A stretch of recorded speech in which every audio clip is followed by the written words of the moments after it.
Sagir, good evening. Thank you for joining us. What are some of the priorities, the priority issues Nigerians are pushing to see reflected in this constitutional review, please? Good evening, Mazino. Well, the conversation evolved, of course, from not just the conversation of state creation and also the establishment of state police, but key among developments during the national public hearing of the Constitution Review. The 1999 Constitution Review particularly was the conversation around reserved seats for women. Mazino, I can tell you for a fact that no fewer than over 700 women were present at the venue of the hearing, the national public hearing for the Constitution Review, to drive home the point on the need to champion the cause and, of course, the inclusion of women, not just in governance, but also in other sectors. It's a call for an inclusion of more seats for women across legislative arm of government in both the national and, of course, at the state assembly. There's a conversation, of course, to make reserve allocation of appointments for women in executive as regards selection process.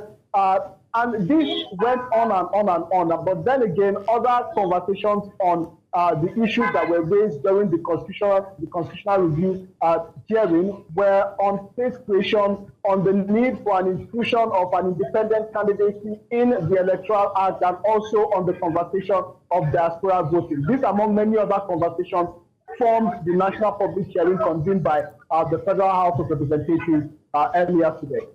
Well, Sagir, there seems to be a lot of bills. There are 86 bills on the table, and I'm wondering what that says about the level of demand for reforms in Nigeria. Yes. So, but matter of fact, Mazino, yes, 86 bills, and it brings to question how much Nigerians are calling for good governance. Nigerians are calling for a new legal document that captures the aspirations and their journeys. They want a document is a variety of issues, from reforms in the legal sector and justice sector, reforms in the police, reforms in the election, reforms especially around the creation of states that will quell a lot of tension and a lot of issues that have led to crisis, particularly security in some of these states, particularly crises within clans and communities, some of which they say will be addressed if some of these states, one of which is Okura State, somewhere in Kogi State, another one is Kainji State, somewhere in Niger State, among several others in the southwest and in the southeast. So this demands, and of course, the number of bills needed for reform at the moment put to question Nigeria's desire and how much Nigerians need to see the much needed change from not just, of course, our leaders, but also from the generality of governance itself and the dividends of democracy to citizens. Sagir, two questions back to back. How has the House of Reps assured Nigerians that the outcome of this hearing will truly reflect their voices? And are Nigerians confident of the House of Reps actually accomplishing this?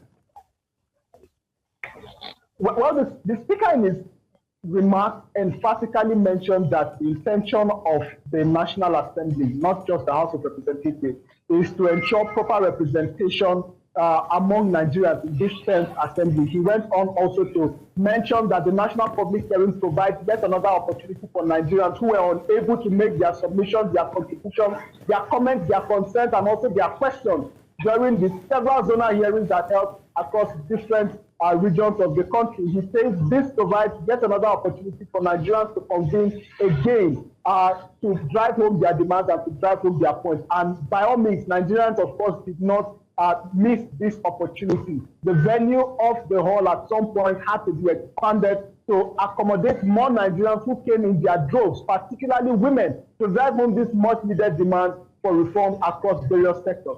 So this is how the, of course, House of Representatives and the National Assembly have assured Nigerians that this time it's going to be a people-driven process, it's going to be a people-led process, and the outcome is going to be a document that is indeed a production and a product of Nigerians who contributed to it. Well, Sagir, thank you very much. I'm scared if I ask you another question, you're going to go on for like 20 minutes, so I'm just going to stop here. Thank you very much, Sagir.